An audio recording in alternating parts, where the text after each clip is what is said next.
Yo guys, παιδιά, τι κάνετε, πως είστε? Σήμερα θα σας δείξω ένα κινητό που πήρα χθες. Θα σας δείξω ρυθμίσεις. Ωραία. Πάμε. Η οθόνη.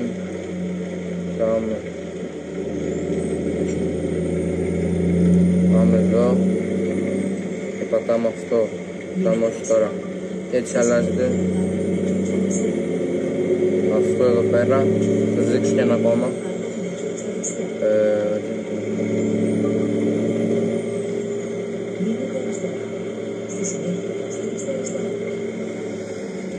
Πατάτε εδώ. Εδώ. Πάτε εφαρμογές, πατάτε κλείδωμα. Θα βάλετε ένα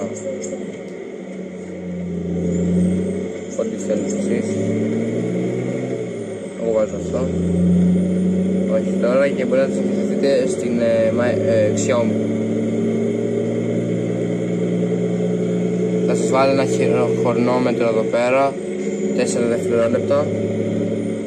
Θα πατήσετε όχι τώρα και πατάτε εδώ και διαλέγετε όλες τις εφαρμογές. Εγώ πατάω αυτό, βάζω και το αποτύπωμα και είναι έτοιμο. Και τώρα άμα πάω π.χ. στο Instagram θα μου ζητήσει να βάλω κωδικό, αλλά τώρα βάζω κωδικό και μπαίνω στο Instagram. Αυτό ήταν το βίντεο με το κινητό μου. Άμα σας πατήσετε ένα like και μια εγγραφή, τα λέμε σε ένα επόμενο βίντεο.